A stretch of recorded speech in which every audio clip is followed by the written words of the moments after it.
Hello friends, അപ്പോൾ നമ്മളിന്ന് മത്തിയുടെ പളിങ്ങിയിൽ fry ചെയ്തെടുക്കാൻ പോവുകയാണ്.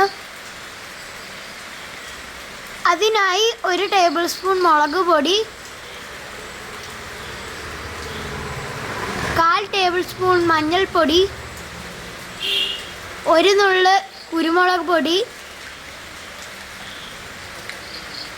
അത് എല്ലാം കൂടി ഒന്ന് മിക്സ് ചെയ്തെടുക്കാം. പിന്നെ ഒരു ചട്ടി ചൂടാക്കാൻ വെക്കാം അടുപ്പത്ത്. പിന്നെ ചൂടായി കഴിയുമ്പോൾ അതിലേക്ക് നമുക്ക് വെളിച്ചെണ്ണ ഒഴിച്ച് കൊടുക്കാം.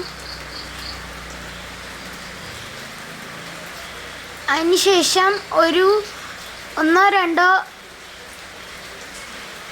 കറിവേപ്പില ഇട്ട് നമ്മുടെ മസാലയൊക്കെ തേച്ച് വെച്ചിരുന്ന മീൻമുട്ട ചേർത്ത് ഇളക്കി കൊടുക്കാം. ഇളക്കിയതിന് ശേഷം ഒന്ന് മൂടി വെക്കാം. തുറന്നപ്പോഴേക്കും നല്ല മണത്തോടെ നമ്മുടെ മീൻമുട്ട റെഡി ആയിട്ടുണ്ട്.